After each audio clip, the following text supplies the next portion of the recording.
Muito boa noite, boa tarde ou bom dia, queridos amigos e seguidores, dependendo do local deste maravilhoso planeta, de onde nos deem o privilégio de nos seguir às sextas-feiras na nossa Casa Espírita da Associação Cultural Espírita Mudança Interior, que se situa em Valdecambra, uma cidade do centro-norte de Portugal, continental, e de onde nós, todas as sextas-feiras, a esta hora, independentemente das horas que os relógios ao redor do mundo vão marcando, mas neste preciso momento, à sexta-feira, às 21 horas de Portugal continental, nós sempre fazemos uma reflexão sobre um tema espírita. Hoje vamos refletir sobre uma das obras fundamentais de natureza de iniciação do Espiritismo, que tem este título, O que é o Espiritismo? Ela é a mais antiga, é a primeira das três das obras de iniciação que hoje iremos rever. Mas isso a seu tempo, para já ia desafiar o nosso querido amigo António Soares para nos dar as boas-vindas. António?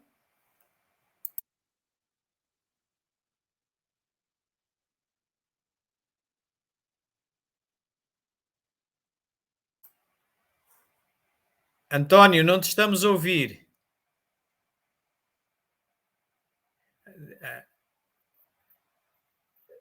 Não te estamos a ouvir.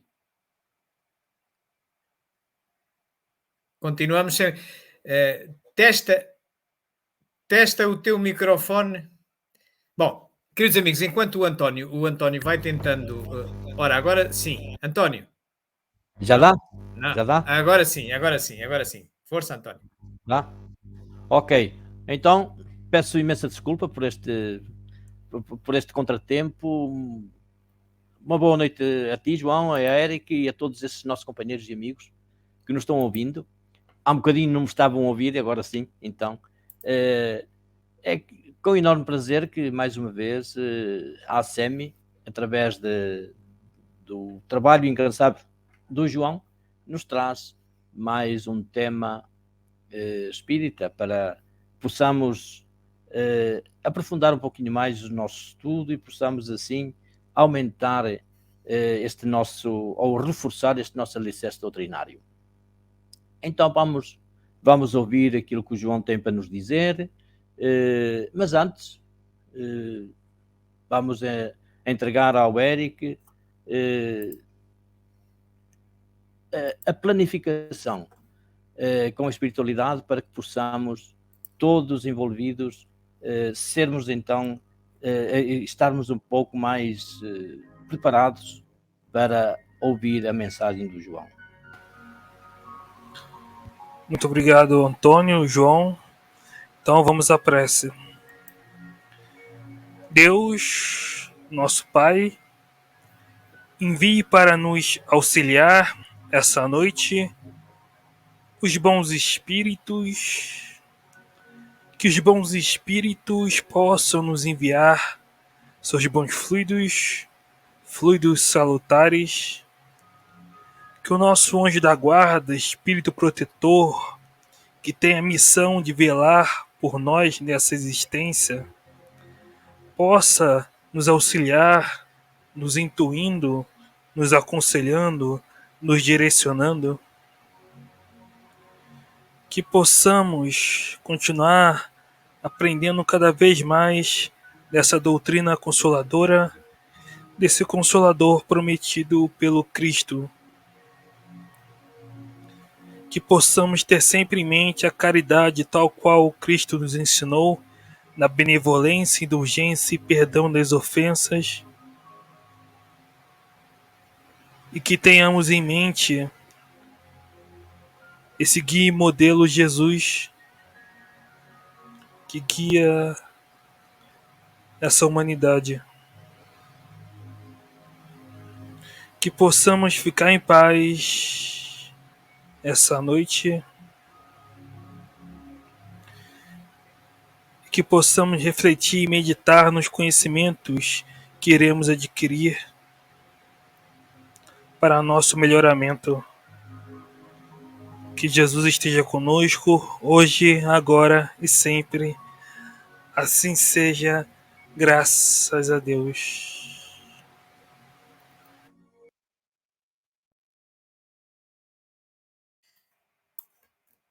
Muito obrigado, querido Eric, por esta linda prece, esta linda forma de energizar os nossos corações e predispor-nos da melhor maneira possível, não só para comunicarmos o pouco que sabemos, mas também para aprendermos todos uns com os outros, com os comentários, com as perguntas, e que nós vos incentivamos a participar também connosco. Reservaremos espaço no final, como habitualmente, para responder a todas as vossas perguntas ou comentários que achem por bem fazer. Bom, queridos amigos, então vamos ao trabalho de hoje. Como vos dissemos, nós hoje iremos refletir sobre esta obra de iniciação que pertence às 11 obras da codificação fundamental, tal e qual é estabelecido no catálogo racional para se fundar uma biblioteca espírita, que é uma brochura que Kardec anexa ao último número da revista espírita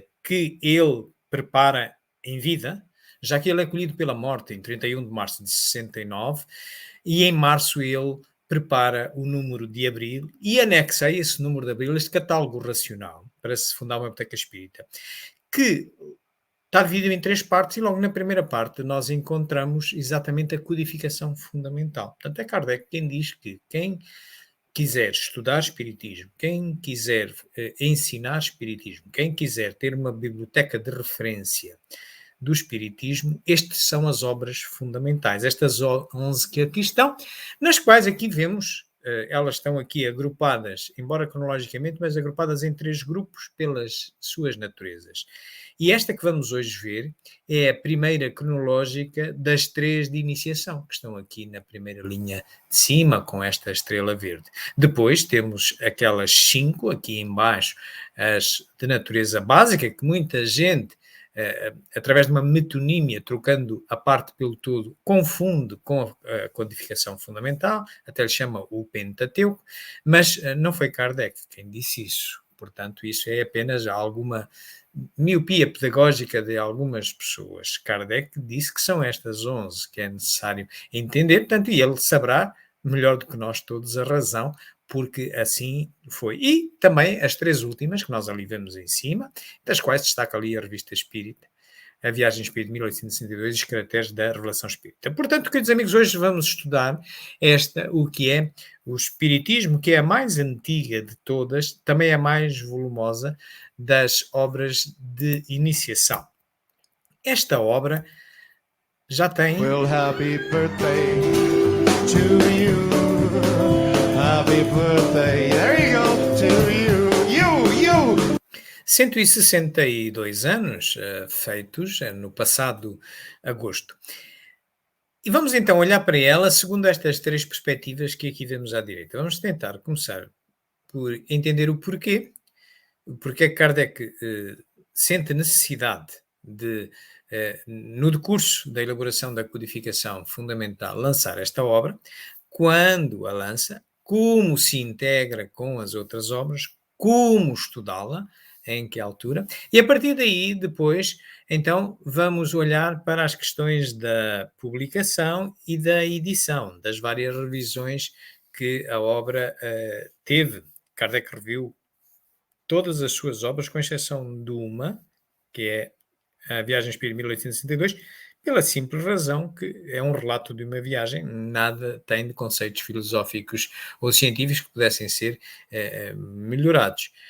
Todas as outras, e esta não é exceção, também é revista e bastantes vezes. A campeã é o Livro dos Espíritos, com 16, mas esta vai ser revista 8 vezes, como nós iremos ver. E por fim, vamos estabilizar na 8ª e última edição, a mais recente, e é assim que nós nos devemos orientar, é pegar nas últimas edições, que são as mais recentes, portanto, refletem a ideia mais amadurecida do codificador e dos espíritos que com ele colaboraram, e a partir daí vamos olhar, então, para a estrutura e ressaltar aquilo que nos parece mais importante em cada uma das partes, apenas constituindo uma espécie de um estímulo, um aperitivo para que os nossos espectadores possam depois também dedicar algum tempo e estudá-la por si. Comecemos, pois, nas questões do porquê. Esta é uma obra de iniciação, como vos dissemos, é a primeira em termos cronológicos a ser lançada. É logo lançada em 1859. Na sequência das 11, ela é a terceira. E já vamos ver também porquê. Kardec começa a codificação em 1857, com o lançamento do Livro dos Espíritos. Vivia ele nesta rua de Paris, ali naquela porta que vemos ali central, de cor de rosa, lilás, enfim. Tem um corredor, dá para um pátio interior e a casa dele dava para esse pátio. Não dava cá para fora, não tinha janelas cá para fora, era para um pátio interior. Ele vivia aqui. Quando começa a preparar o Livro dos Espíritos, ele situa-se aqui, olhando para o mapa de Paris. Aqui temos a localização da casa dele, tem ali o número 6, a norte do rio Sena, e no rio Sena vemos ali uma ilha, que é a ilha de Notre-Dame, onde está a Catedral de Notre-Dame, portanto, numa Paris central, quer da época, quer de hoje. E Kardec, para preparar o Livro dos Espíritos, socorrendo-se do método do controle universal do ensino dos espíritos para conferir credibilidade às informações que chegam do mundo espiritual, ele consulta vários médiuns e muitos espíritos que viviam nestas localizações, onde temos estas letras azuis. Portanto, ele ouvia uns espíritos através de um médium, depois ia para outro médium e evocava os mesmos espíritos, e evocava ainda outros espíritos, e assim sucessivamente ia confirmando. E é isso consiste o controle universal do ensino de espíritos, é aquilo que passava na razão de Kardec, e ele então depois questionava junto dos espíritos, e ficava apenas com as respostas que fossem coincidentes. E com as coincidências das respostas que ele obteve, e ele elaborou 501 respostas coincidentes e resolveu publicá-las num livro, o Livro dos Espíritos, que ele veio lançar aqui abaixo. Vemos aqui um círculo verde, LE, no Palácio Royal, na Galeria de Orleans. Veio lançar a primeira edição do Livro dos Espíritos, que é bastante mais pequena do que a que hoje temos. Apenas tinha uma introdução, prolegómenos e 3 partes e 501 perguntas. Hoje, a 16ª edição, baseada na última que saiu em 1869, em 27 de março de 69, tem na mesma introdução, prolegómenos, mas tem 4 partes e 1019 perguntas. A Galeria de Orleans era isto que aqui vemos, este pátio, digamos, este espaço que aqui está, que na altura tinha uma disposição diferente. Nestas colunas estavam ocupadas por casas comerciais. Digamos que era um centro comercial, equivalente a um centro comercial dos nossos dias. E aqui sobre a direita, onde estão estas duas pessoas mais à direita, consta que estaria aí a livraria Dantu, que é a livraria que patrocina o livro dos Espíritos, com esta capa na sua primeira edição, que numa capa a partir da 16ª e que é publicada aqui em Portugal pela Federação Espírita Portuguesa, pode ser esta. Estamos a falar de livros físicos, mas de qualquer das maneiras, estas obras são todas gratuitas, descarregadas diretamente da internet, em PDF, estão livres de direitos, portanto, cada um de nós pode descarregar à vontade. É procurar as últimas edições. O tempo vai decorrendo e logo em 1 de janeiro do ano seguinte, em 1858, ele começa a lançar a obra mais extensa da codificação fundamental, que é esta, a Revista Espírita, ou o Jornal de Estudos Psicológicos, que é lançada sob a forma de um jornal mensal e que, ao final de cada ano, Kardec, para conveniência dos estudantes de Espiritismo, depois ia organizando em volumes anuais. Assim que Kardec se responsabilizou pela elaboração de 136 jornais mensais,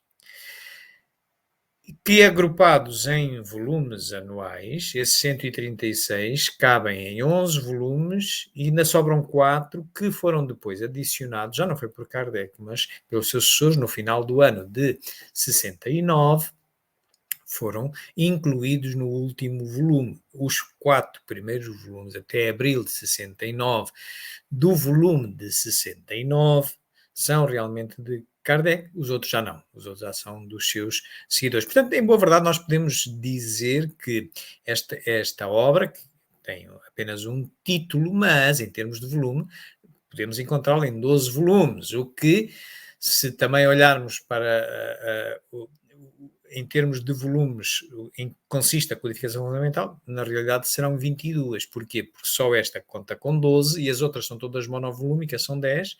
Portanto, 12 com 10 dá 22. Portanto, ou 11 títulos ou 22 volumes.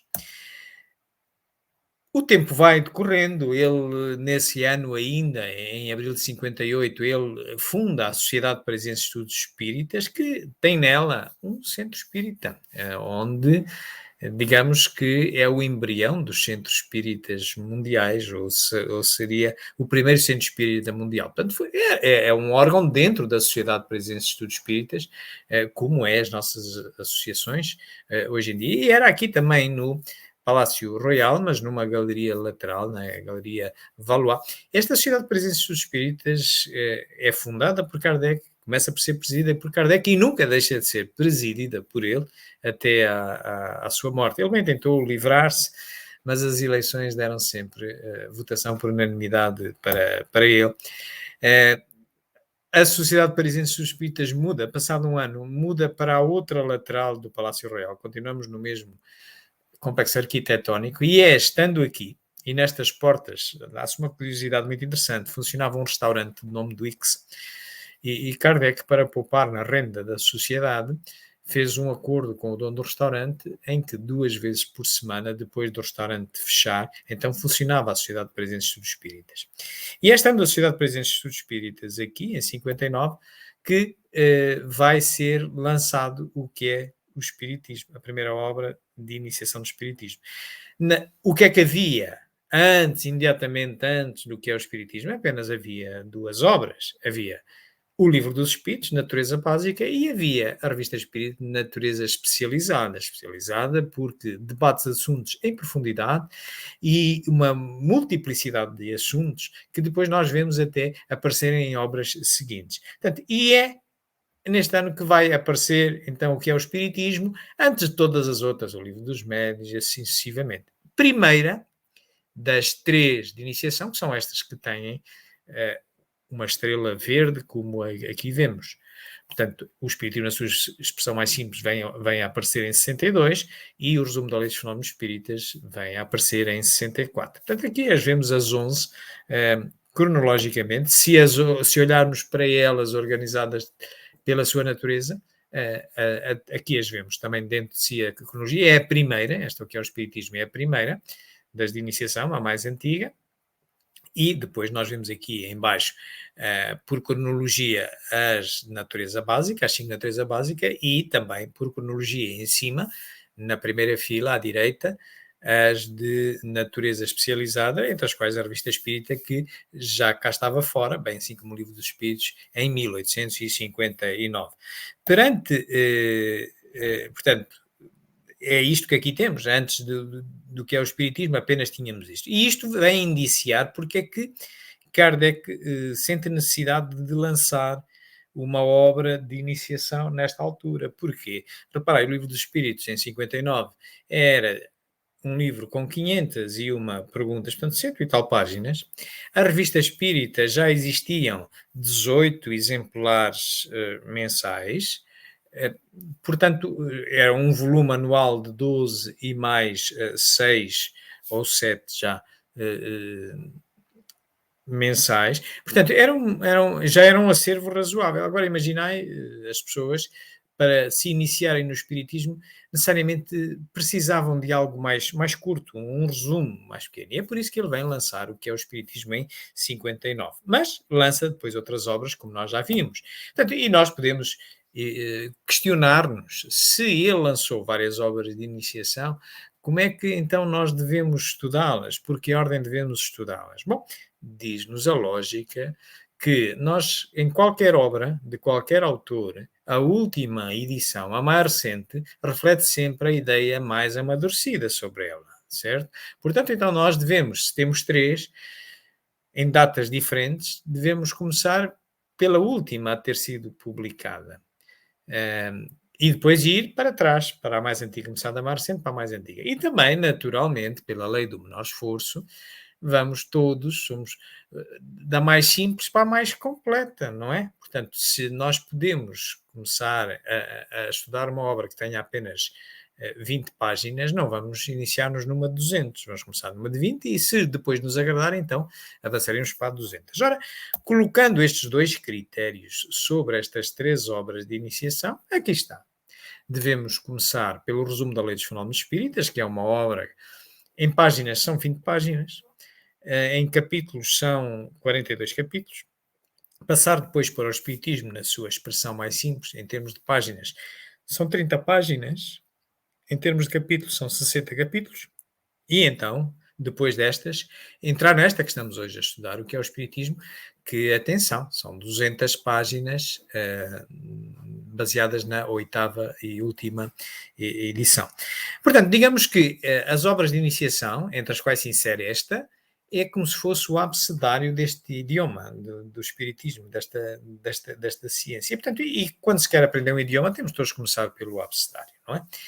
Portanto, depois, a partir daqui, Kardec também nos orienta com muita precisão na forma de como estudar o Espiritismo. Logo em 61, 2 anos depois do lançamento do que é o Espiritismo, em 61 vem a aparecer o Livro dos Médiuns. O que é que existia? Portanto, para além desta obra do que é o Espiritismo, antes dela existia o Livro dos Médiuns. Depois, também, antes desta ainda, existia a Revista Espírita, 3, portanto esta é a terceira, e então vem surgir a seguinte, que é o Livro dos Médiuns. Portanto, e em 61, se nós formos consultar nas noções preliminares, na primeira parte do Livro dos Médiuns, se formos ao 3º capítulo do método, Kardec explica lá nesse capítulo o método de estudar Espiritismo naquela época em que apenas se ia na 4ª, só havia 4 obras das 11. E ele diz assim, comecei pelo o que é o Espiritismo, não mandou começar pelo Livro dos Espíritos. Ora, mas, reparem, não havia ainda nem o resumo da Lei dos Fenómenos Espíritas, nem o Espiritismo na sua expressão mais simples. O que é que ele nos está a dizer? Comecei pelas obras de iniciação. Muito bem. Depois assim, depois de teres estudado o que é o Espiritismo, o abecedário, digamos assim, então sim, e de estudar o Livro dos Espíritos. O que é que isto nos quer dizer para os dias de hoje? Quer dizer exatamente que não devemos começar pelo Livro dos Espíritos, devemos começar por estas obras de iniciação. E então Kardec prossegue, nesse capítulo do método, dizendo, então depois de ter de estudar o Livro dos Espíritos, então pegai na Revista Espírita e, tematicamente, por temas, elegi os temas e ia estudar nas outras obras. Ora, em 61 só existia o Livro dos Médiuns, não existia todas as que estão aqui para a direita de 61. Portanto, mas ele deu o mote. Portanto, então, esta é a forma como nós julgamos estar a interpretar aquilo que Kardec nos disse de como está o Espiritismo. Portanto, começar nas obras de iniciação, da mais recente e a mais simples para a mais completa, portanto esta seria a terceira a estudar, ir depois então para o Livro dos Espíritos e então depois com a Revista Espírita como uma bússola ir estudando por temas as outras seguintes. Digamos que se nós comparássemos a codificação fundamental a uma casa, nós quando vamos construir uma casa começamos pelos alicerces, não é? Portanto, então, o que são os alicerces da codificação fundamental? São as obras de iniciação, entre as quais o que é o Espiritismo. Então, depois dos alicerces, e tal como ele dizia no livro dos Médiuns, no capítulo do método, vamos fazer o chão da casa. Qual é que é o chão da casa? É nitidamente o livro dos Espíritos. Ok? E depois, a partir daqui, qual é a obra seguinte que nos deve orientar os nossos estudos? Bom, ele o diz no livro dos Médiuns, é a Revista Espírita. A Revista Espírita, onde tematicamente nós depois vamos ver os assuntos e ir buscar as outras. Digamos que a Revista Espírita é a coluna mestra da nossa casa da codificação fundamental. É onde assenta o maior peso, que depois distribui por outras colunas, como as outras 4 obras que, junto com o livro dos Espíritos, integram as de natureza básica e que até guardam uma estreita relação com ela, nomeadamente a Gênese com a primeira parte do livro dos Espíritos, o livro dos Médiuns com a segunda parte, o Evangelho segundo o Espiritismo com a terceira parte e o Céu e o Inferno com a quarta parte, Esperanças e Colações. E, por fim, como qualquer casa, um telhado onde, nesta casa da codificação fundamental, nós temos 2 sótãos. A Viagem Espírita, de 1862, obra imprescindível para os dirigentes espíritas. É a tal obra que nunca é revista, porque é o relato de uma viagem, só por essa razão. E Os Caracteres da Revelação Espírita, uma obra também muito interessante e que vem, inclusivamente, aparece primeiro na Revista Espírita, depois é integrada no primeiro capítulo da primeira parte da Gênese e depois ainda é autonomizada. Portanto, meus amigos, aqui está o edifício da codificação fundamental que, de alguma forma, nos espelha a relação desta obra que vamos estudar hoje com todo o edifício. Está na base. É uma das que está na base, é uma das primeiras que nós devemos estudar. Bom, posto isto, estamos em condições agora de avançar para o nosso segundo passo na nossa palestra e olhar para as questões da publicação, fazer um pouco da história da publicação e da edição desta obra. Ela é lançada na sua primeira edição em 20 de agosto de 1859, com esta capa. É lançada, como vos dissemos, estando a Sociedade Parisiense de Estudos Espíritas a funcionar aqui. É lançada mais curta que a que temos hoje, baseada na 8ª edição. Tem apenas um preâmbulo e 2 capítulos. E, como vos dissemos, é uma obra de iniciação. Há pormenores curiosos. A Revista Espírita também foi sempre utilizada para anunciar o lançamento das novas obras. Portanto, e esta não foi exceção. No número de julho de 59, Kardec faz um aviso na Revista Espírita, na parte da bibliografia, dizendo que ia ser lançada esta obra, que é uma introdução ao conhecimento do mundo invisível e dos espíritos. Portanto, uma obra de iniciação, podemos nós consultar no número de julho de 1859, imediatamente antes de ser lançada. Ela é lançada em 20 de agosto de 59. E é lançada, como vos dissemos, com um preâmbulo e de apenas 2 partes, diferente da que temos hoje, como vos dissemos. Portanto, na primeira das partes, é uma pequena conferência que apenas tem 2 conversas, uma com um crítico e outra com um cético, e depois tem, na segunda parte, um resumo da doutrina espírita. Tinha 100 páginas na altura, hoje tem mais, hoje tem 200. Portanto, na parte das questões do resumo da doutrina espírita, a segunda parte, nós podemos ver lá estes assuntos que aqui vemos à direita, questões como Deus, os espíritos, as manifestações de espíritos, o homem, o bem e o mal, a prece e, por fim, umas consequências morais do espiritismo. Isto é o que nós podemos encontrar na primeira edição. O tempo vai decorrendo e ele vai fazendo alterações. Mas, nesta primeira edição também há uma curiosidade muito interessante que gostaria de vos trazer à consideração. Kardec também se na revista espírita ele anunciava todas as obras que ia lançar, nas obras que lançava, anunciava todas as que já tinham sido lançadas para trás e iam integrando a codificação fundamental. E esta também não é exceção.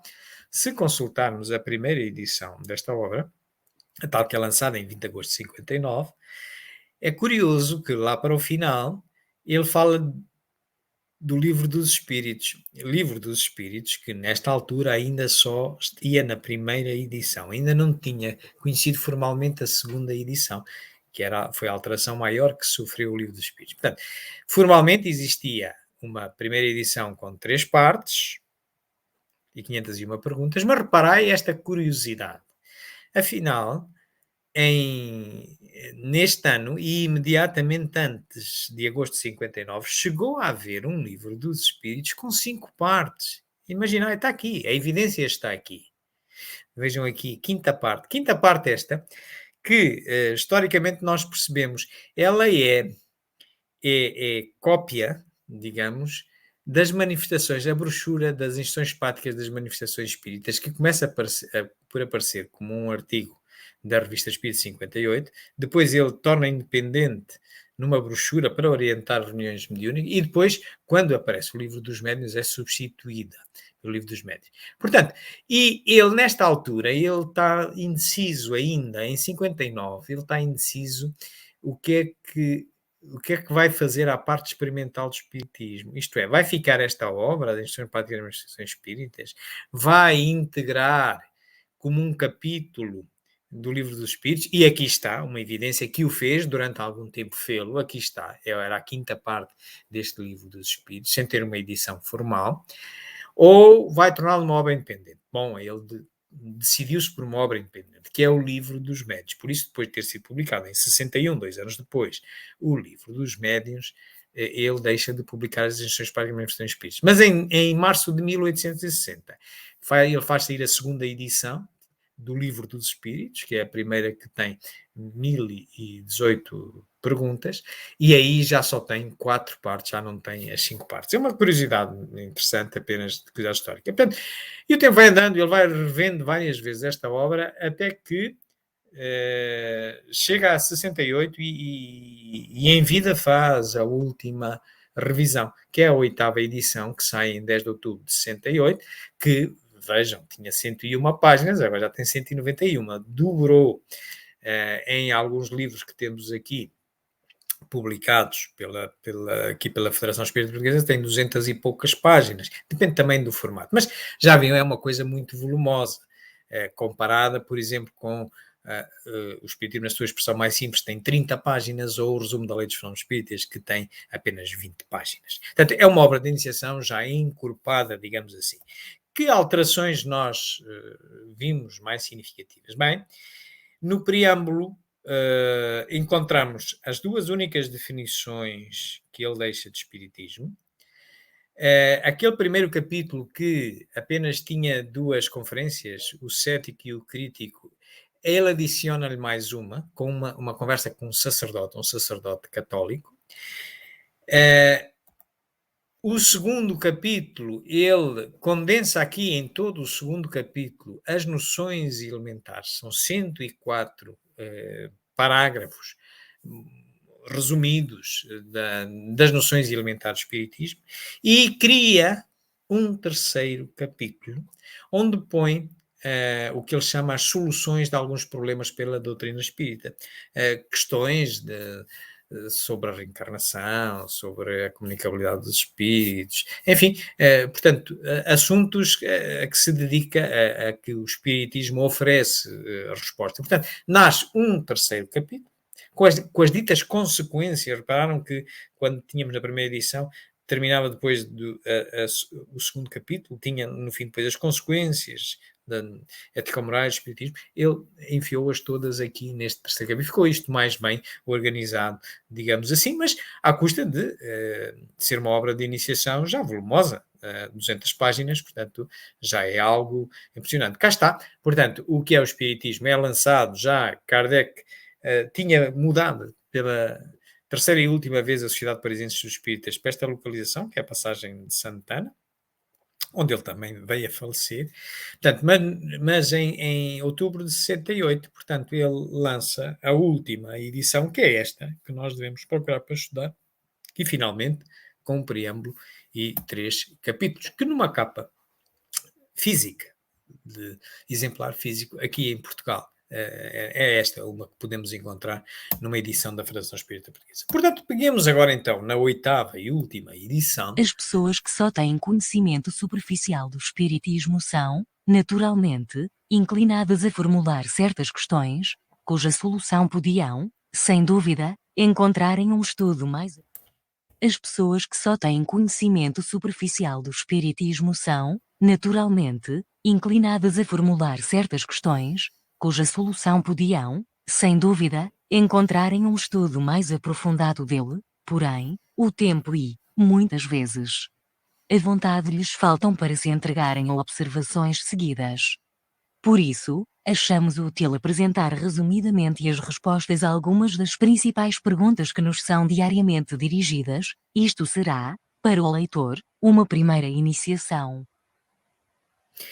Acabamos de escutar logo no início, no preâmbulo deste livro, ele a definir o objetivo, a finalidade desta obra, como viram, tipicamente de iniciação, em 59, para as pessoas se iniciarem neste, portanto, no Espiritismo, as pessoas que quisessem conhecê-lo, sem ter que passar pelo Livro dos Espíritos e a Revista Espírita, que era o que existia na altura. Portanto, e coligida com respostas a perguntas que as pessoas iam fazendo, as perguntas de curiosidade sobre isto, de tal maneira que, como vimos ele, tendo começado por ter apenas 2 partes, a última aparece com estas 3 partes que aqui vemos, e o preâmbulo em si tem esta curiosidade. As 2 únicas definições de espiritismo que Kardec nos deixa, encontramos-las logo aqui no preâmbulo.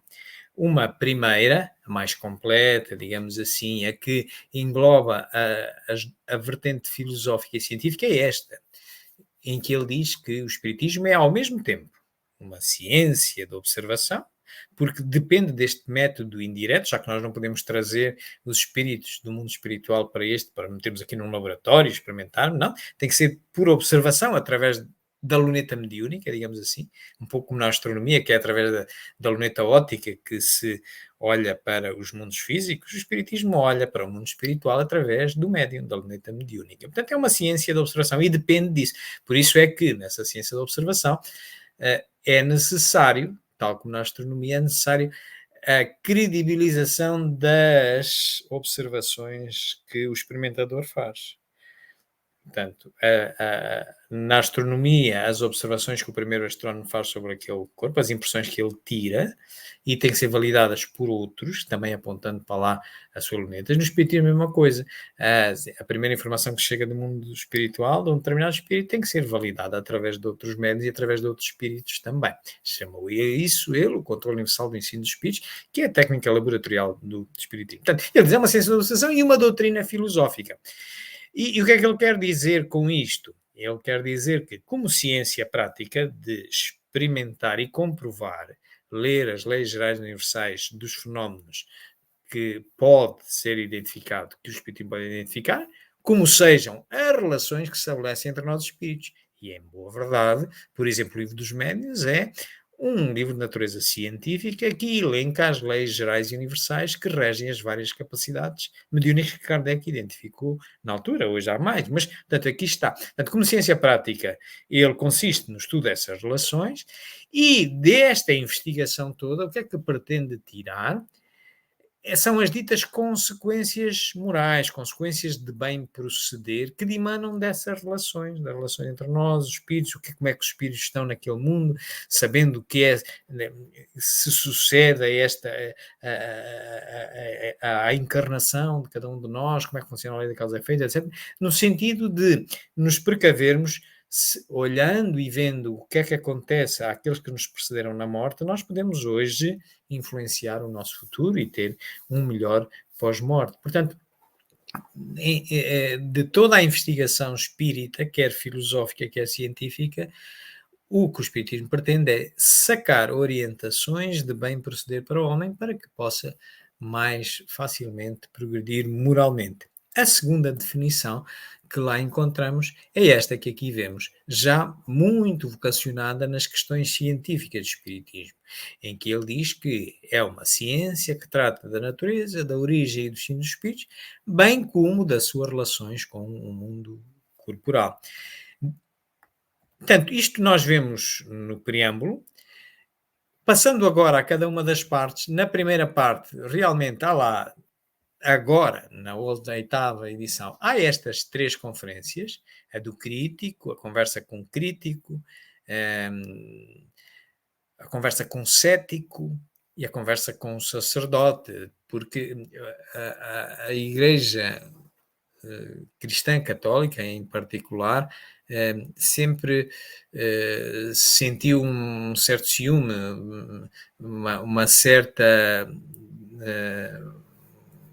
rivalidade, digamos, sem ter razão nenhuma para isso, porque o espiritismo não é nenhuma religião, mas foi visto pela Igreja Católica dessa forma, talvez porque também estude e tenha como referencial moral maior os ensinamentos do Cristo, enfim. E ele então incluiu esta conversa com o sacerdote. Destas 3 vamos só visitar uma, a do crítico, deixando depois para vocês lerem estas deliciosas conversas, são muito interessantes, que vos aconselhamos a ver. Vamos só ver a parte do crítico. Não considero a crítica como expressão da opinião pública, mas como juízo individual, que bem pode enganar-se.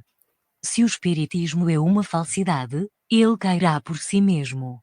Se, porém, é uma verdade, não há diatribe que possa fazer dele uma mentira. É de lógica elementar que o crítico conheça, não superficialmente, mas, a fundo, aquilo de que fala, sem o que, sua opinião não tem valor. É a tónica, em termos, digamos, resumidos, desta conversa com o crítico, que vos recomendo, vale a pena, que nós recolhemos da leitura deste capítulo, da primeira parte, ou este subcapítulo do primeiro capítulo, se assim quisermos. Portanto, e isto é uma verdade fundamental, e que se aplica a todas as áreas do conhecimento, inclusive do espiritismo, isto é, quem quer ter uma atitude, uma opinião crítica, seja sobre o espiritismo, seja sobre outra ciência ou uma religião, enfim, tem que, no mínimo, se inteirar do que é aquilo, do que é o espiritismo, para depois poder criticar.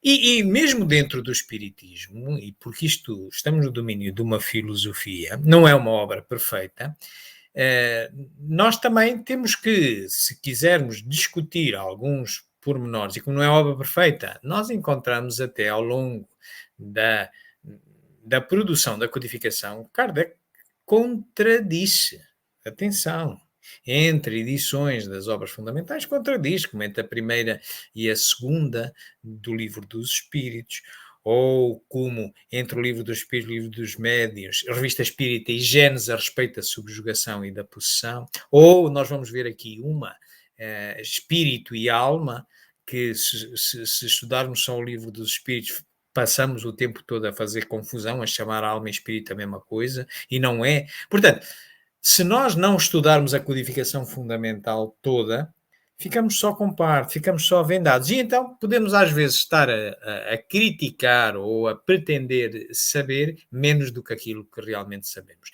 Portanto, é de lógica elementar que estudemos e necessariamente, meus amigos, comecemos por estas obras de iniciação. Tem muita informação. Informação até que nos vem ajudar a perceber coisas que estão menos bem explicadas noutras. Como, por exemplo, aqui neste segundo capítulo, que tem 104 parágrafos, digamos assim, vem, por exemplo, lá uma que é logo na 14, parágrafo 14, que é exatamente o esclarecimento que a alma é diferente de espírito, quando no Livro dos Espíritos a coisa sai confusa. Vejamos. A união da alma, do perispírito e do corpo material constitui o homem.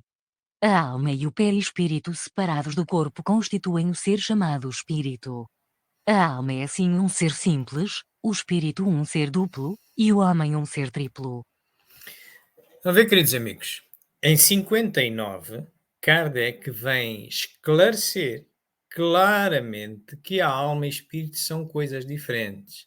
Não se pode tomar o todo pela parte. Quando se considera que espírito e alma são sinónimos, estamos a tomar a parte pelo todo. É que o espírito inclui a alma, mas a alma não é igual ao espírito, é parte do espírito. Portanto, em boa verdade, o que é que existe? Existem três elementos, que é a alma, o perispírito e o corpo. O espírito não é elemento. O espírito é um ser duplo porque associa dois elementos. E então temos a alma que, para além de ser elemento, também é simultaneamente, pode ser simultaneamente um ser simples. O que é que isto quer dizer de ser? Que pode existir sem os outros, sem o perispírito e o corpo. Naturalmente, não estará ao nosso alcance, deve ser em planetas felizes, onde já não se cumprem encarnações, onde já não há matéria, não é necessário um perispírito, enfim, mas é um ser simples, ok? Mas, claro, em planetas físicos, onde se tem que cumprir encarnações, a alma, que é o princípio inteligente por excelência, para se ligar à matéria, ao corpo, necessita de um intermediário, de um laço, de um corpo perispiritual. Que laço é esse? Que interface é esse que faz a união entre o princípio inteligente e o corpo mais denso? É o perispírito. E então, quando a alma se une ao perispírito, então dá um ser duplo. E é aqui que aparece o espírito, a palavra espírito, que é um ser duplo, não é um elemento, é um ser duplo, constituído por dois elementos, que é a alma e perispírito. E que depois, então, quando vai realmente encarnar, já tem o perispírito, a ligação entre o princípio inteligente para o corpo, a matéria mais densa, então vai adquirir o terceiro e último elemento, ou o segundo invólucro mais denso, que é o corpo. Por isso, se diz aqui no que é o espiritismo que o homem é um ser triplo. Porquê? Porque é constituído por três elementos: alma, perispírito e corpo. E ele vem depois a sublinhar tudo isto em todas as obras de iniciação e na revista espírita também, quer no que é o Espiritismo na sua expressão mais simples, 62, quer no resumo da Lei dos Fenómenos Espíritas, no parágrafo 4, que também vem na revista espírita de abril. É claro que, se nós não formos consultar estas obras de iniciação, se ficarmos só pelo livro dos Espíritos, amigos, vamos ter problemas. Aqui está a fonte da confusão. Aqui está a fonte da confusão. Livro dos Espíritos, pergunta 135. Aqui está, vocês podem presenciar o que nós chamamos literariamente uma sinédoque. É um caso particular da metonímia, que é tomar o todo, o espírito pela parte, que é a alma. Ok? E vejam bem, olhem cada frase per si e vão perceber isto. A pergunta que é feita aos espíritos: há no homem alguma outra coisa além da alma e corpo? Alma e corpo, já vimos, são elementos, né? Resposta: há o laço que liga a alma ao corpo. Laço. O laço que a gente vai ver depois é o perispírito. Até aqui não se falou em espírito, pois não. Então, só a alma, corpo e laço. Ok? Depois pergunta: de que natureza é esse laço? Resposta: semimaterial, isto é, de natureza intermédia entre... E aqui é que aparece pela primeira vez o espírito, sem saber de onde é que isto vem. Entre o espírito e o corpo. Mas espera aí. Então, mas em cima só há três coisas. É alma, corpo e laço. Onde é que vem este espírito? Estão a ver? Claro, o que é que diz a nossa lógica? Bem, se não estava referido acima, então... E como nós sabemos que aquilo é para unir a alma e o corpo, é para fazer a união e a alma e o corpo, pela descrição que ele está em cima, então quer dizer que, bom, quem escreveu isto, quem ditou isto a Kardec e tal, já está a considerar que é um sinónimo, não é? Muito bem.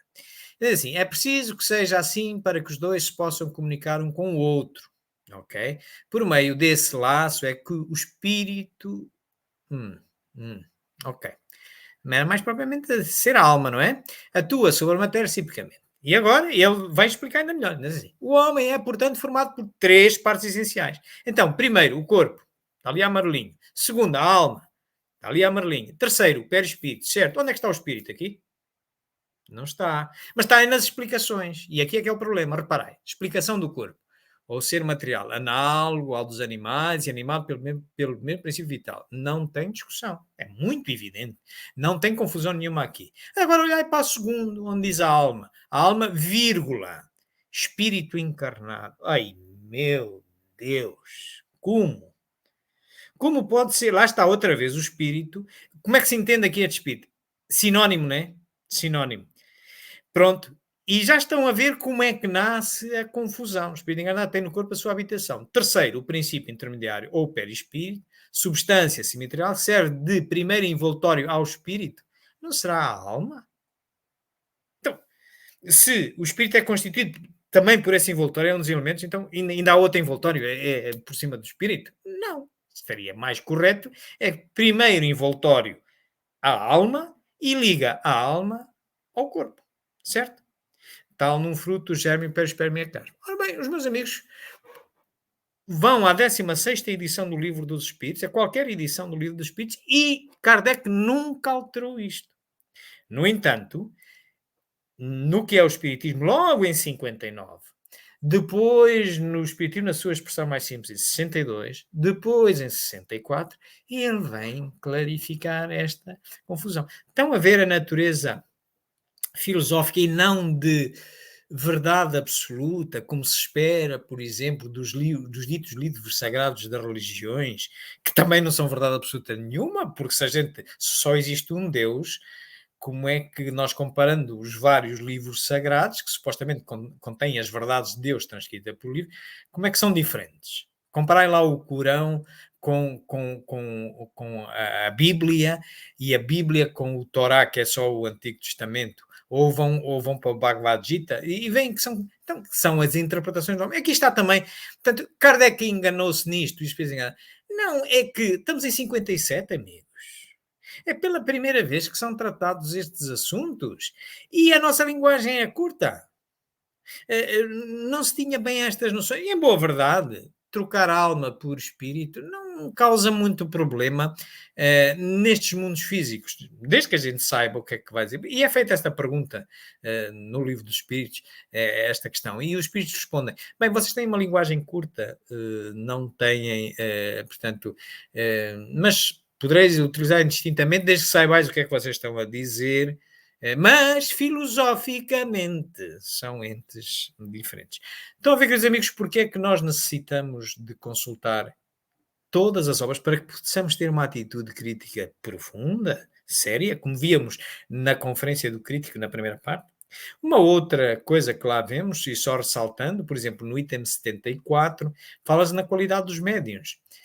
E dá-nos uma explicação interessantíssima. O que é isto da faculdade mediúnica, que nada mais é do que uma propriedade do organismo e que não depende das qualidades morais do médium. É que provavelmente há espectadores que já ouviram alguém dizer que a faculdade mediúnica depende da qualidade moral do médium. Não é verdade. Não é verdade. É uma capacidade orgânica. Todos somos médiuns, porque todos, de alguma forma, sentimos a presença dos espíritos.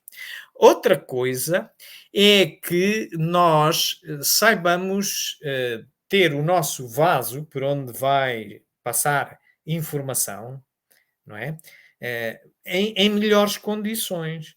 É como o médium é como se fosse um violão, um instrumento musical. O produtor o músico não é um médium, é um espírito.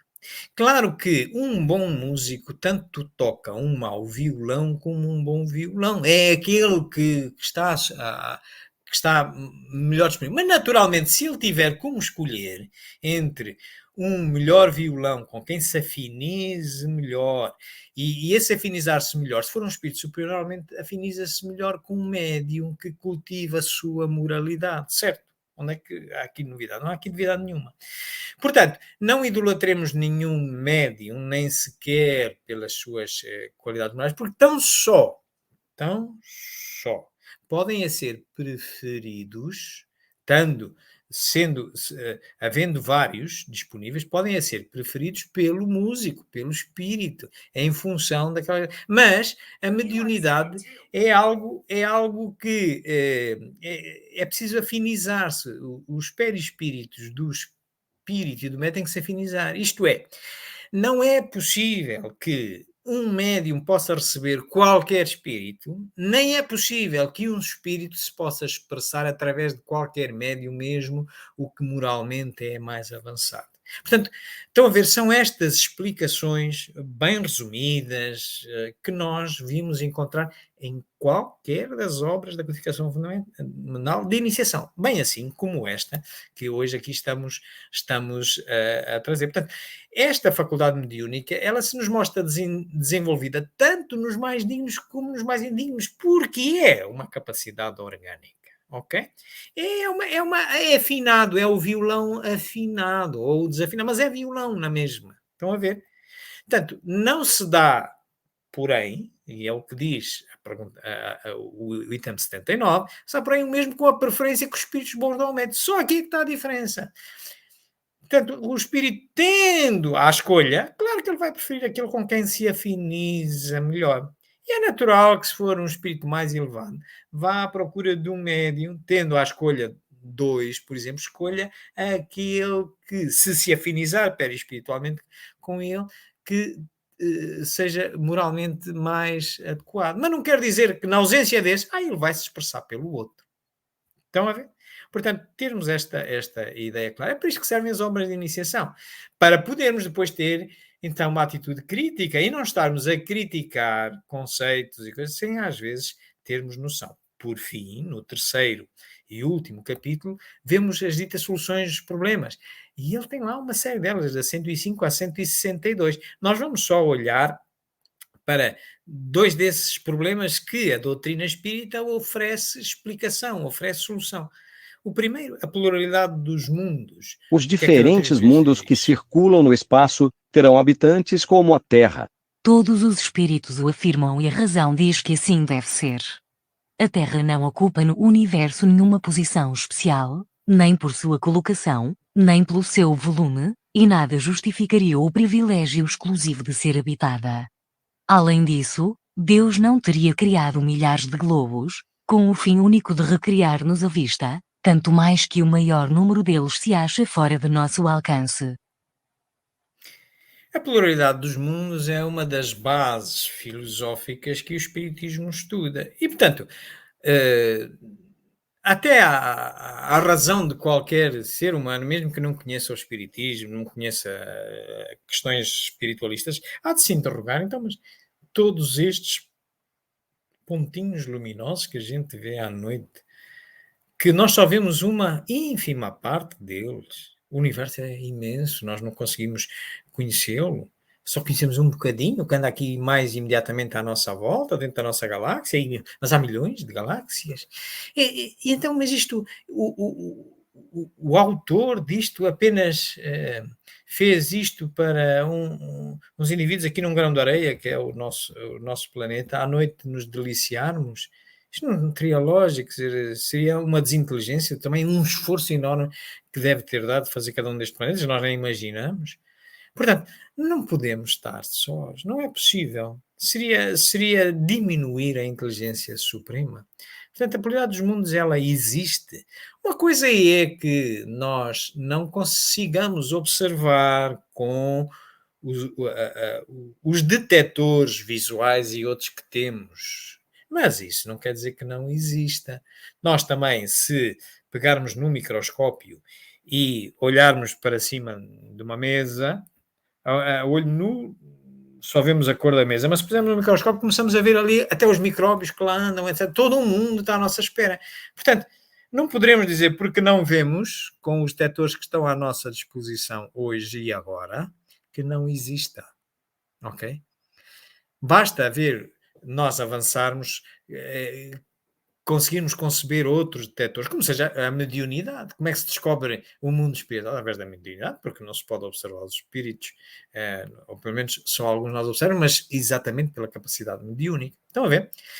Outra questão que o Espiritismo dá resposta é o que acontece depois da morte. Qual a situação da alma imediatamente depois da morte do corpo? Tem ela instantaneamente a consciência de si? Em uma palavra, que vê, que experimenta ela. No momento da morte, tudo se apresenta confuso, é preciso algum tempo para se reconhecer. O tempo da perturbação, sequente à morte, é muito variável. A sensação que a alma experimenta nesse momento é também muito variável. Em sua nova situação, a alma vê e ouve ainda outras coisas que escapam à grosseria dos órgãos corporais. Tem, então, sensações e percepções que nos são desconhecidas. O Espiritismo, no seu laboratório, comprovando utilizando-se da ferramenta da mediunidade e através da técnica controle universal do ensino dos espíritos para conferir natureza científica aos seus planos, demonstra isto. Escutando os espíritos, que todos eles morreram, todos eles nos falam que tudo se apresenta confuso. Nós fomos ao céu e inferno, por exemplo, uma das obras básicas. Encontramos na segunda parte, onde temos exemplos de espíritos que nos vêm falar da sua experiência, todos eles coincidem, tudo se apresenta confuso, que há uma perturbação associada ao momento da morte, nem que seja só não se dá conta desse momento, mas depois é muito variável. Uns é mais depressa, outros é mais devagar, tem a ver com o seu adiantamento, quer intelectual, quer moral, que a alma tem sensações que não temos enquanto estamos encarnados, portanto, mas que também são muito variáveis. Portanto, e o Espiritismo vem-nos trazer soluções para estes problemas que todas as correntes espiritualistas se interrogam, e até as religiões, mas uns até consideram que a ressurreição, que o pessoal vai dormir até ao dia do juízo final, enfim, enquanto o Espiritismo vem demonstrar desta maneira. Bom, queridos amigos, era isto que nós tínhamos para vocês sobre o que nos pareceu mais importante salientar desta obra, que sirva como aperitivo para que vocês agora a possam estudar. Nós consultamos todas estas referências que aqui estão. Cá estão as 11 obras agrupadas pelas de iniciação, pelas básicas e pelas especializadas. Já sabemos como as devemos estudar. Também vemos aqui embaixo as instruções práticas das manifestações espíritas, que a tal brochura que foi substituída pelo Livro dos Médiuns, o dito catálogo racional, que foi anexo ao número de abril da Revista Espírita de 1869. As obras póstumas não é uma obra fundamental, é da autoria de Kardec, porque eram os seus apontamentos que ele deixou à sua viúva e que ele não integrou em nenhuma das outras obras, por isso não é obra fundamental, né? E foi depois publicada mais tarde, 21 anos após a sua morte. Um livro de biografia de Kardec, Muita Luz, de Bert Fropo, que nos ajuda a perceber o que se passou após Kardec, a tradução lendária do Livro dos Espíritos, Carne Notável, que nos ajuda a perceber o antes da publicação do Livro dos Espíritos. O Legado de Allan Kardec, Simone Privado, ajuda-nos a perceber o que se passou após Allan Kardec. O nosso livro Pensamento Sistémico e Espiritismo, onde falamos na primeira parte da diferença entre realidade e verdade, que tem muito a ver com isto, tem a ver com aquela conferência do crítico. Nós, para criticarmos, temos que saber do que é que estamos a falar. E nenhum de nós detém a verdade absoluta. Ninguém, é impossível, exige uma perfeição tal, só Deus. O que acontece é nós vemos a realidade segundo a nossa versão. É o que nós chamamos de verdade. Portanto, a verdade é apenas uma versão da realidade. Portanto, e nós só aprendemos se ou escutarmos a do outro e juntos vermos se podemos sair ambos com uma melhor. Estes links que aqui estão são dos filmes que também, alguns filmes que nós fomos vendo e que podeis consultar sobre estas questões. Nós, habitualmente, estamos a transmitir em várias plataformas eletrónicas, como seja YouTube, em Espiritismo JG, e 2 de Facebook, uma na página Espírita em Kardec, que é administrada pelo nosso companheiro Érico, que está connosco, e outra também, a página de Facebook Espiritismo JG, onde nós agora iremos ver os vossos comentários, as vossas perguntas e tentar respondê-las, mas se alguém houver que não se sinta à vontade para colocar numa rede social o seu comentário ou a sua pergunta, tem à sua disposição este endereço de e-mail que aqui vos deixamos, espiritismo.jg@gmail.com, e nós, com a maior brevidade possível, tentaremos responder-nos também com os nossos parcos conhecimentos. Bom, queridos amigos, antes de passarmos a vermos os vossos comentários, as vossas perguntas, íamos para já convidar os nossos companheiros aqui em estúdio também para nos trazerem a sua visão, a sua verdade, que somada a esta que já fomos comunicando, podemos todos sair com uma melhor. E já começar a desafiar o nosso amigo Eric. Eric? Excelente, João, a palestra, né? E como você colocou, é só uma obra de introdução muito importante, né? Eu queria relatar minha experiência, né, no movimento espírita. Eu comecei no espiritismo lá para 2013 e eu comecei participando de fóruns, né? E me recomendaram começar pelo que é o espiritismo, né? Então eu comecei na ordem certa, né? A maioria dos centros, dos grupos começa pelo Livro dos Espíritos, né?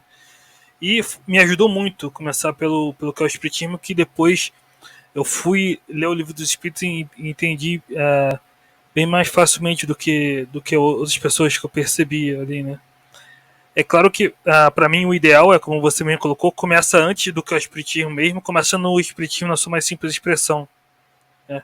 Que é até mais resumido, né? É que na época, como você falou, na época que Kardec fez o capítulo 3 do método, né? Ele coloca lá, começar pelo que é o espiritismo, ainda não tinha, né, o espiritismo na sua mais simples expressão. Mas entrando no conteúdo da obra, né? São essas três partes que são fenomenais, né? O diálogos, né? Tem um diálogo com o crítico, o cético e o padre, né? E esses diálogos mostram um método, né, de aprendizado muito interessante, né, que já era usado pela filosofia, né? Se a gente for ler, por exemplo, Apologia de Sócrates, né? Ética Nicômaco, Fédon, né? A filosofia sempre se utilizou desses recursos dos diálogos, né?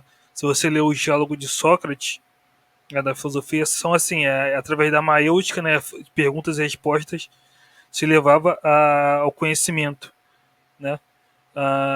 E é muito mais fácil para um neófito aprender, né, dessa maneira mais fluida do que de uma maneira mais expositiva, né? E a segunda parte já é um resumo do Livro dos Médiuns, né? E traz, como o João colocou, né, a ideia do perispírito, que é a base dos fenômenos mediúnicos, né? Todos os fenômenos mediúnicos se explicam pelo desprendimento dos fluidos do médium, né, dessa natureza tripla do homem, a alma, o perispírito e o corpo, né? Agora a terceira parte é bem interessante, né, que a terceira parte é como se fosse o Livro dos Espíritos, né? São perguntas e respostas. E o João deu exemplos aí de dois exemplos, né? Eu queria falar mais de outros, né? Que eu acho bem interessante as questões que são colocadas. Por exemplo, vou colocar aqui a questão 129, né? Será Deus o criador do mal? Resposta: Deus não criou o mal. Ele estabeleceu leis. E estas leis são sempre boas, porque ele é soberanamente bom. Aquele que as observasse fielmente seria perfeitamente feliz. Porém, os espíritos, tendo seu livre-arbítrio, nem sempre as observam. E é dessa infração que provém o mal. Ou seja, o mal existe, tá aí, mas é a criação de Deus? Não, né? O mal vem do nosso livre-arbítrio, né? Então já coloca aí um princípio fundamental do espiritismo, né? Que é o livre-arbítrio, né? O homem é responsável pelos seus atos, não pode culpar Deus, né, ou outrem. E outra questão bem interessante que tem também é a 130. Kardec coloca assim: o homem já nasce bom ou mal? É preciso fazermos uma distinção entre a alma e o homem. A alma é criada simples e ignorante, isto é, nem boa nem má, mas suscetível, porém, em razão do seu livre-arbítrio, de seguir o bom ou mau caminho, ou, por outra, de observar ou infringir as leis de Deus. o homem nasce bom ou mal segundo seja ele a encarnação de um espírito adiantado ou atrasado. Então uma coisa é o espírito na sua origem, né, que é simples e ignorante, não é nem bom nem mal. E outra coisa é o espírito hoje, que já tem uma trajetória, né, nesse mundo de provas e expiações. Todo mundo já tem uma trajetória e vai ser bom ou mal segundo seja a encarnação do espírito adiantado ou atrasado. Então, e isso é um problema filosófico antigo, né, na filosofia, né, desde alguns diziam que o homem era uma tábula rasa, outros diziam como Locke, né, outros diziam que o homem nascia bom, como Rousseau, né, e o espiritismo vem colocar essa resposta filosófica com base em leis naturais, né? Então, olha que interessante, né? Essa terceira parte aí da obra, o que é o espiritismo. Kardec responde uma série de questões de filosofia, né, que eram discutidas há um tempão, né, desde a antiguidade pelos filósofos, lá desde Sócrates, Platão, e que foram resolvidas pelo espiritismo, mas com base na ciência, na ciência espírita, com uma base empírica positiva, né? Mas enfim, é isso. É excelente, João, a palestra. Muito obrigado. Obrigado a ti, Eric, também por complementares com mais estas soluções para os problemas ético-morais do homem, a questão se o homem nasce bom, se nasce mau, se é Deus que cria o homem mau. Não, portanto, a lógica diz-nos que é o próprio ser que na sua senda de evolução e trazendo um repositório do seu passado, por isso tem que existir não só a imortalidade do espírito, mas o princípio da reencarnação, porque senão não haveria progresso. Portanto, há a reencarnação e não a ressurreição. Portanto, e há uma evolução própria. Portanto, e nós encontramos aí estas respostas também. Obrigado, Eric, por mais estas sugestões para estimularem o apetite para os nossos telespectadores poderem ler esta obra deliciosa. Então agora ia desafiar o nosso querido amigo António Soares também para nos dar a sua opinião. António? João, eu não vou falar sobre o livro O que é o Espiritismo, sobre essa obra, porque tu trouxeste um conceito muito definido sobre essa pequena grande obra. O Eric também abordou e bem os capítulos, vários capítulos que a obra abrange. Eu vou trazer aqui algo que Kardec nos traz no Evangelho segundo o Espiritismo, no capítulo 4, no item 4. O Espiritismo realiza o que Jesus disse do Consolador prometido: conhecimento das coisas, fazendo que o homem saiba de onde vem, para onde vai e porque está na terra. Atrai para os verdadeiros princípios da lei de Deus e consola pela fé e pela esperança. Então, o que é que revela o Espiritismo? O Espiritismo revela tanto conceitos novos e mais aprofundados a respeito de Deus, do universo, dos homens, dos espíritos e das leis que regem a vida. Revela ainda que, tanto aquilo que somos, o que já está escrito ali atrás, ou tanto o que nos disse Kardec, e qual é o objetivo da nossa existência, que é muito importante nós sabermos verdadeiramente a razão por que estamos aqui. Porque é que nós sofremos, porque é que nós temos estas dores, porque é que nós sofremos estas vicissitudes que nos trazem tanto a vida.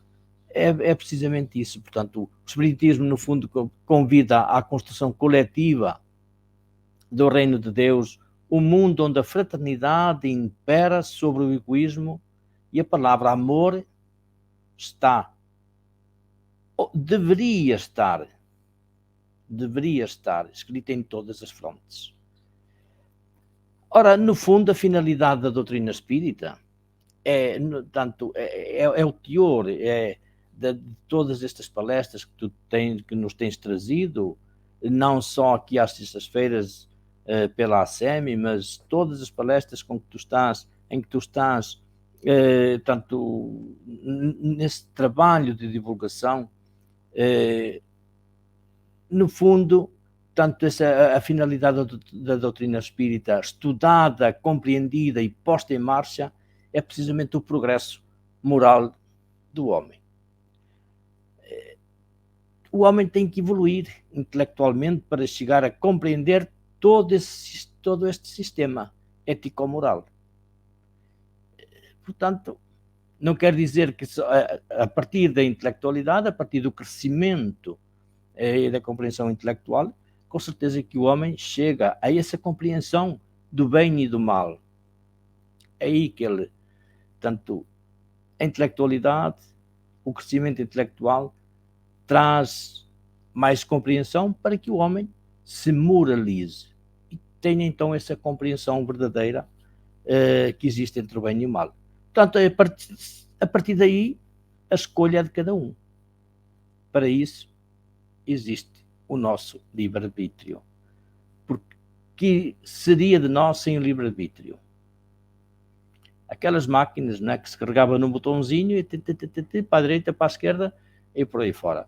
Portanto, nós temos de ser responsáveis por aquilo que fazemos, pelas nossas escolhas, e sabendo de antemão que, tendo essa compreensão,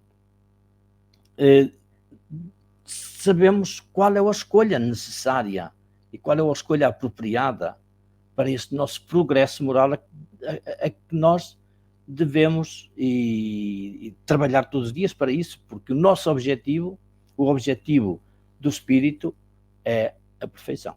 Só assim é que lá chegaremos. E pronto. Como tu dizes muitas das vezes, eu hoje volto a repetir que a doutrina espírita não está parada ali, não está confinada ao século XIX. Não está ali só. Portanto, como toda a criação, ela tem de progredir, ela tem de avançar, porque senão o espírito não estagna, o espírito não retrograda, portanto, pode estagnar, mas sempre com tendência a avançar. A doutrina é igual. Nós temos também, e depois outra coisa, né? Com o nosso crescimento intelectual, vamos compreendendo muito melhor aquilo que Kardec nos deixou. Esse legado importantíssimo. Muitas das vezes ainda é a nossa falta de compreensão ao não sabermos interpretar corretamente aquilo que ele nos deixou. Ele, entre aspas, aquilo que os espíritos lhe comunicaram. Porque a doutrina espírita é a doutrina dos espíritos. Era só, João. Muito obrigado pelo teu trabalho e por tudo aquilo que nos trazes até aqui a todos nós. E obrigado também ao Érico. Muito obrigado a ti, António, também por nos trazeres uma vertente mais ética, de filosofia moral, que vem na linha daquelas definições de espiritismo, que são as únicas que Kardec dá de espiritismo, e que vem logo no preâmbulo deste livro de iniciação, desta obra de iniciação. Portanto, o que o espiritismo só serve para ajudar o homem a progredir mais rapidamente. Não é a única. Não é o único caminho, não é a única solução. Tão simples de entender, Cristo não era espírita.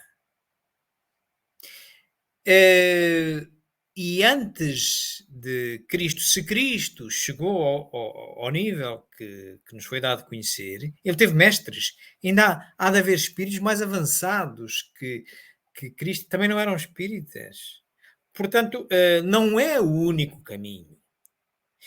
O caminho é a racionalização do nosso conhecimento no sentido de cada vez podermos ser melhores seres humanos. Mas, e tal como nos refere a lei moral do progresso, que o Espiritismo elenca, na terceira parte do Livro dos Espíritos, o progresso faz-se em sequência. Primeiro é o progresso intelectual, desenvolvimento da inteligência, para podermos distinguir o bem do mal pelo raciocínio. E quando identificamos das várias soluções que criamos intelectualmente, qual a melhor, aí começamos a fazer o progresso moral, levá-lo depois à prática. Portanto, e também não é uma doutrina perfeita, tal como salientou o António Soares. Não é perfeita, amigos. Vimos aqui o exemplo da alma e do espírito. Mas chega a haver contradições entre a primeira edição do Livro dos Espíritos, a segunda edição, questões da possessão e da subjugação. Porquê? Porque, exatamente como o António diz, o espiritismo não é uma doutrina congelada, é como qualquer filosofia, como qualquer ciência, ela é aberta ao progresso, porque é um produto humano de seres encarnados e desencarnados, mas providos de inteligência, filhos de Deus. Portanto, e necessariamente que, à medida que mais conhecemos um assunto, mais estudamos um assunto, amadurece a ideia. Por isso é que nós devemos ir buscar as últimas edições de qualquer obra, porque reflete a ideia mais amadurecida, para distinguirmos o que possa não estar. E olhar para o todo, nunca só pela parte. Esta questão que hoje aqui trouxemos, porque vem bem vinculada no que é o espiritismo, a diferença da alma e espírito, é um exemplo. Aliás, nós temos aqui um espectador nosso que, ele fez aqui alguns comentários e tem aqui um outro comentário que nos diz assim: a alma espírito encarnado. Bom, a alma espírito, não sabemos se ele só copiou do Livro dos Espíritos e diz assim, ou se ele está a afirmar de novo aquilo que nós vemos aqui. Ora bem, nós já explicamos o melhor que nos foi possível identificar com várias obras. Onde vem isso dito, e é fulcro de confusão de interpretação, é aqui. Livro dos Espíritos, pergunta 135, e vem ali no item 2, item 2, alma, vírgula, espírito encarnado, que tem no corpo a sua habitação. Agora, meus amigos, exercitai a vossa razão. Onde é que está o espírito? Onde foi definido o espírito amontante? Por isso é que em 59, isto é dito em 57, Kardec não deve ter ficado contente com isto. Embora os espíritos também lhe tivessem... Mas os espíritos também... Estamos em 57, eles também evoluem. As contradições que encontramos na codificação fundamental é porque também os espíritos também evoluem, como nós. Os espíritos encarnados também evoluem. E vão trazendo melhores ideias. Quer Kardec, quer eles. Portanto, em 57 tínhamos a noção que era a primeira vez que se estava a lidar com estes termos novos. O perispírito foi criado, o espírito, o livro dos espíritos, enfim, mas depois a alma. Portanto, e tudo isto, a terminologia é curta também. Mas convenhamos que, desculpai, eu não consigo entender, se eu ficar só pelo livro dos espíritos, eu vou ter esta confusão. Então a alma é um espírito? Então o espírito é alma? E é um espírito encarnado, mas um espírito encarnado não é um ser triplo, que é o homem. Então, a ver, no mínimo isto está confuso. E claro que a gente ouve isto, as pessoas dizerem, tal como diz aqui o nosso telespectador, alma, espírito encarnado. Sim, está ali escrito. E agora, como é que descosemos? Com o livro dos espíritos não descosemos. Mas descosemos, olha, com o que é o espiritismo, descosemos, por exemplo, noutra obra de iniciação, aquela que nós sugerimos que se comece, o resumo da lei dos fenómenos espíritas, também nos vem explicar isso novo, que é a última destas três. E ele, no resumo da lei dos fenómenos espíritas, se formos, ela está organizada nestes capítulos que aqui vemos, se formos aqui aos espíritos, ele também nos vem falar nisto, o item 4. Quando a alma está unida ao corpo, durante a vida, ela tem duplo envoltório, um pesado, grosseiro e destrutível, que é o corpo, outro fluídico, leve e indestrutível, chamado perispírito. Estão a ver? Isto começa a resultar simples. Onde é que está aqui o espírito? Não, o espírito é uma associação da alma perispírito, que é o que depois nós lá, consultando as outras obras, e quando nós, como é que se valida, como é que se dá a natureza científica aos postulados do espiritismo? Pelo controle universal do ensino espírita. Tem que ser vários. Então, dentro das obras, então se nós encontrarmos em mais obras explicações que até venham clarificar uma que estava menos clara, claro que A é com essa que união devemos da alma, ficar. do perispírito e do corpo material constitui o homem. A alma e o perispírito separados do corpo constituem o ser chamado espírito. A alma é assim um ser simples, o espírito um ser duplo, e o homem um ser triplo. Portanto, cá está. Isto é a explicação que até já vem no que é o espírito, mas que é secundada pelo resumo da lei dos fenómenos espíritas, pela revista espírita, pelo espírito na sua mais simples expressão, que são obras mais recentes que o livro dos espíritos. Agora, podemos ainda perguntar, não, mas porquê é que Kardec não foi rever o livro dos espíritos? Olha, não reviu nem o livro dos espíritos a este respeito, nem reviu o livro dos médiuns e nem o próprio livro dos espíritos a respeito da possessão e da subjugação. Mas e porquê é que será? Bom, eu vou adiantar-vos aquilo que a minha razão me diz. Pondo-me no lugar de Kardec, em 12 anos, produzir 11 obras, uma delas que são 12 volumes. Mas não é só isso. É revê-las todas, a começar pelo livro dos espíritos. 16 vezes é a mesma coisa que fazer 16 obras. 16 obras do livro dos espíritos, 11 obras do livro dos médiuns, 8 obras do que é o espiritismo. Em 12 anos, ponham-se na pele de Kardec. Será que dava tempo ainda para vir rever os pinchavelhos todos? Não é por essa razão que Kardec faz o catálogo racional para se fundar uma biblioteca espírita? Ele não sabia que ia morrer, mas vejam como isto tudo está ligado.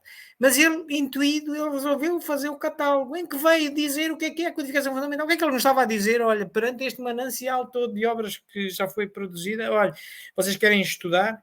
Vejam isto tudo. E não se fixem só com uma. Quem se ficar só com o livro dos espíritos vai ter este problema para resolver, mas tem outro, tem a subjugação e a possessão para resolver, uma série deles. E depende das edições.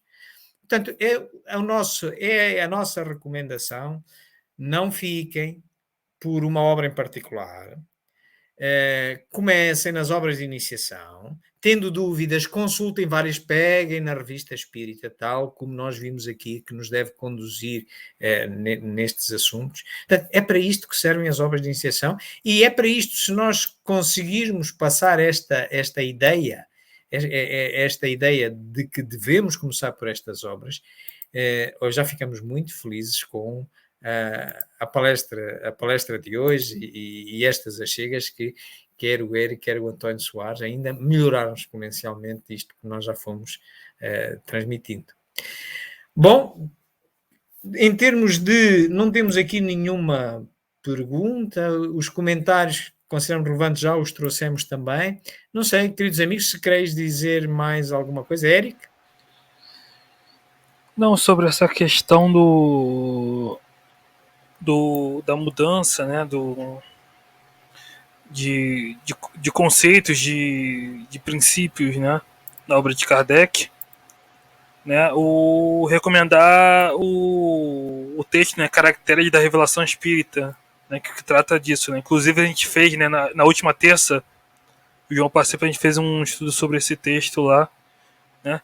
Enfim, e a obra de Kardec, como toda obra tem isso, né, a polissemia, né, mudanças de termos, mas também mudanças às vezes de princípios, de contexto, né, como o caso da possessão, o caso dos espelhos, do espelho mágico que tem na revista Espírita, que Kardec também muda, a gente já estudou isso também.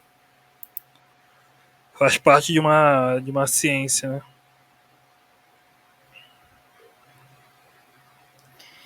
É realmente isso, nós temos que compreender que qual é a natureza, e como o Eric sugeriu, esta obra fundamental que o Eric sugeriu, os caracteres da relação espírita, nós até a gracejar costumamos dizer que ela também tem um caráter de iniciação, mas especializado. Mas realmente ela reflete a ideia mais amadurecida de Kardec sobre o que é o espiritismo. Porquê? Porque, olha, para já surge primeiramente como um artigo da Revista Espírita em 67, em setembro de 67. Só surge com 55 parágrafos. Mas depois tem 2 revisões e termina com 62. Mas reparei a importância dessa obra para Kardec, como codificador. Ele inclui esse texto, que primeiro sai na Revista Espírita, primeiro inclui-o no primeiro capítulo da primeira parte da Gênese. Depois, ele considera tão importante que ainda vai extrair e fazer uma obra fundamental. Estão a ver a importância que ele dá, por exemplo, a essa obra. Que realmente, nós já aqui fizemos também uma palestra sobre esta obra, e é outra das obras que nós consideramos essencial. E, como dizemos, gracejamos às vezes, ela é uma obra especializada, mas é uma especializada especial. É uma de iniciação especializada, podemos dizer assim, e que nos ajuda realmente a perceber bem o que isto é. Quem se aproximar do espiritismo buscando uma alternativa a alguma corrente religiosa ou espiritualista dogmática, está equivocado, amigos. Não vai saciar os seus desejos de substituição de uma por outra. Não. Quando chegar ao espiritismo, se adentrar pelo estudo do espiritismo, vai ter que puxar da sua razão.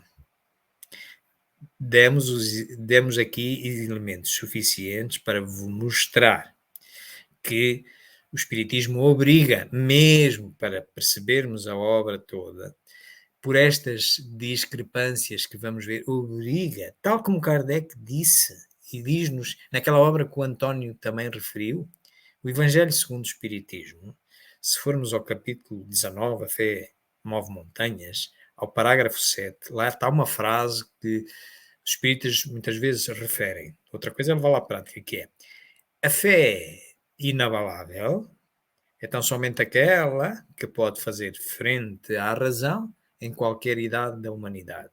Isto é muito bonito de dizer, mas é muito melhor fazê-lo. E fazê-lo obriga exatamente a que se use sempre a razão. Ou uma outra frase que encontramos também numa obra fundamental, o Livro dos Médiuns, no capítulo 20 da influência moral do médium, há lá uma mensagem de um espírito superior de nome Erasto que diz que mais vale desperdiçar 10 verdades do que crer numa teoria errónea ou numa mentira. Estão a ver qual é a convocatória do espiritismo? Tudo está em aberto, está em jogo. Tem que fazer sentido.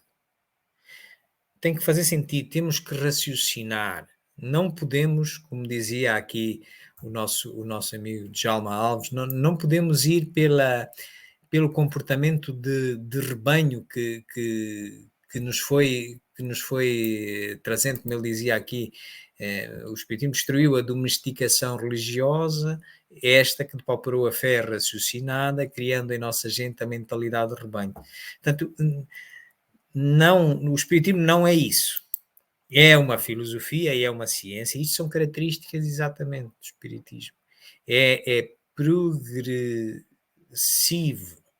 Portanto, está aberto à evolução à medida que o homem for evoluindo. Mas claro que é muito sólido.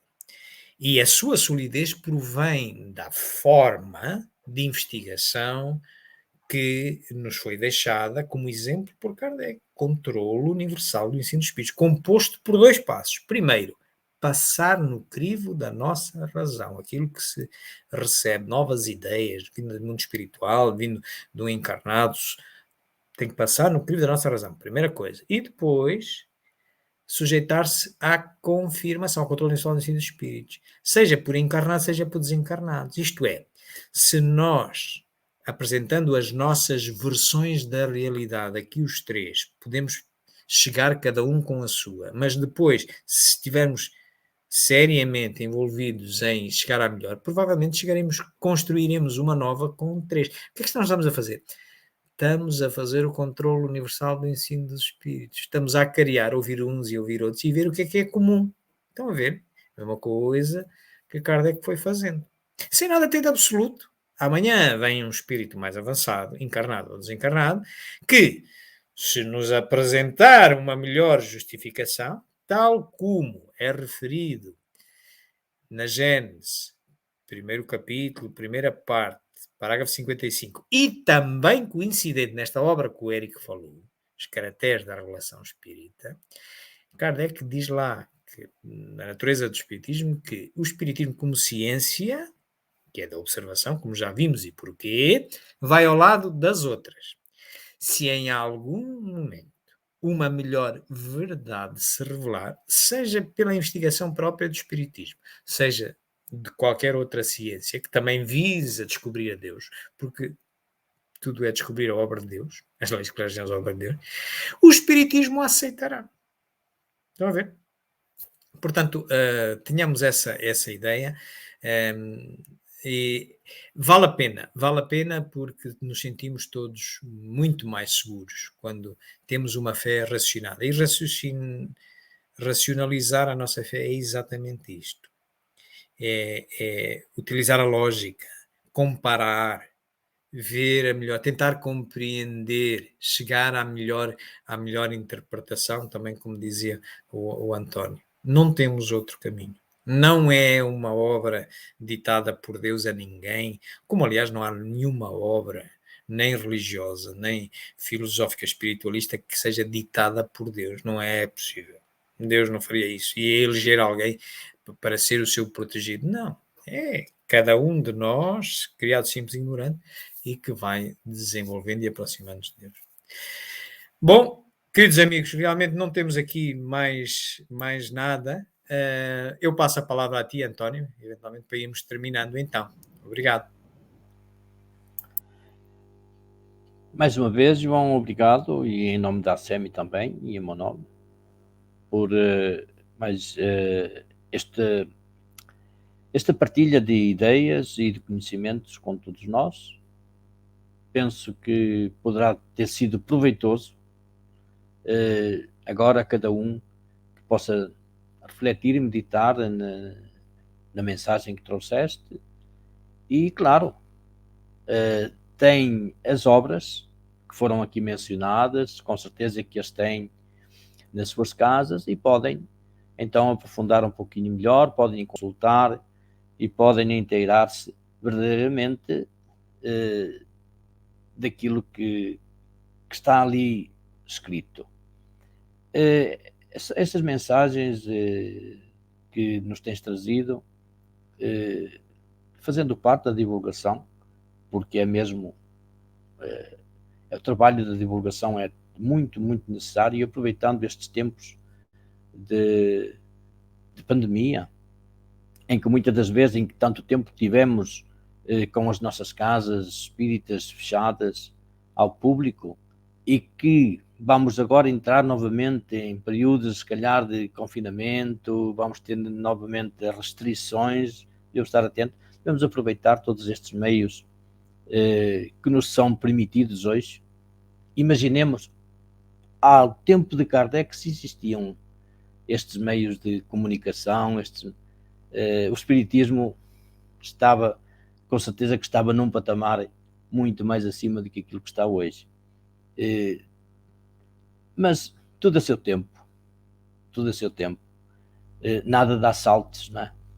Portanto, há sempre, tudo tem de correr os seus ciclos, e nós também temos de, ora bem, o devagar, o ir com calma, não quer dizer que seja o melhor, não é? Mas quanto mais devagar, mais amadurecido, de certeza absoluta, os conhecimentos portanto, os conhecimentos que vamos adquirindo vão amadurecendo e vão se tornando mais sólidos. Porque se for muito rápido, acontece um pouquinho como a parábola do semeador que saiu a semear e uns caíram aqui, outros ali, as sementes, e no fim só uma parte é que deu fruto. Portanto, com calma, com tranquilidade, estes conhecimentos vamos tentando solidificá-los mesmo e ir reforçando este nosso alicerce doutrinário. Então, agradecendo em nome da ASEM mais uma vez a todos e desejando para todos uma boa noite e um bom fim de semana, com muita saúde, com muita serenidade e harmonia. Vamos então agora agradecer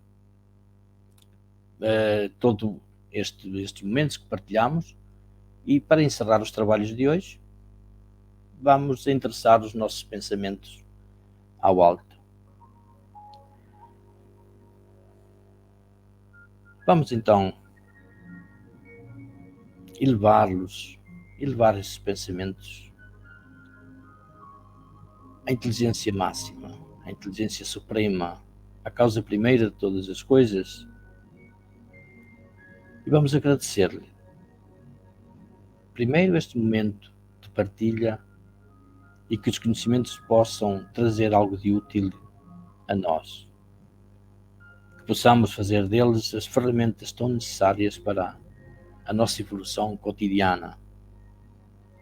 E depois vamos agradecer também ao Pai toda esta semana maravilhosa que nos deu, junto da família, dos amigos, o trabalho, o nosso dia-a-dia, o alimento,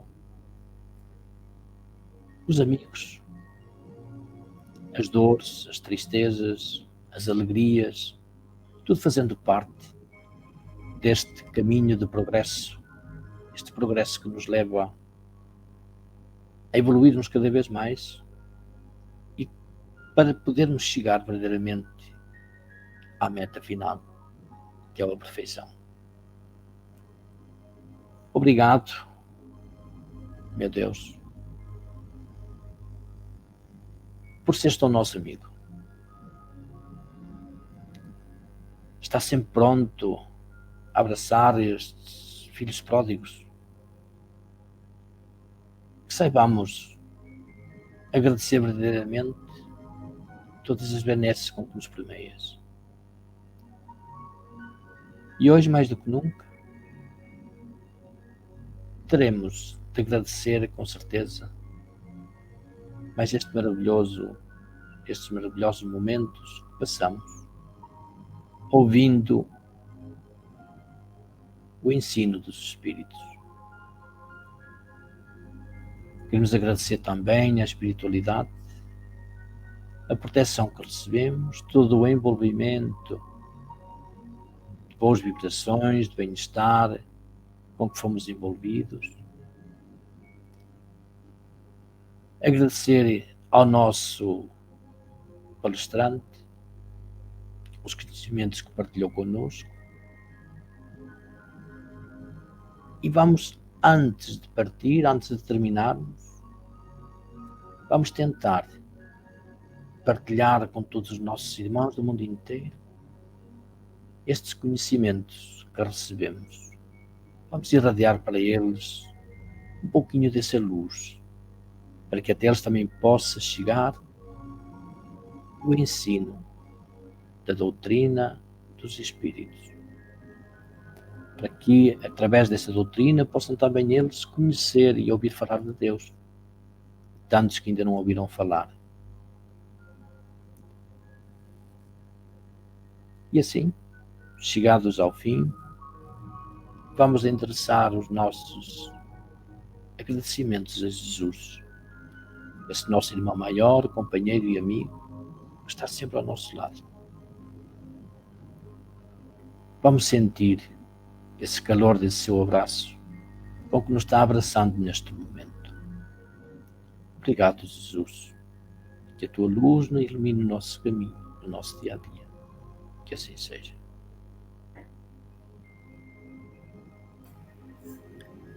Muito obrigado, António, por esta linda forma de terminarmos os nossos trabalhos. Queridos amigos, uma boa noite para todos. Muito obrigado pela vossa presença, pelos vossos comentários, pelas vossas perguntas. E então ficamos de encontro marcado para a próxima sexta-feira, a esta hora, em que tornaremos a refletir sobre um outro tema espírita. Boa noite, queridos amigos. Uma boa semana a todos.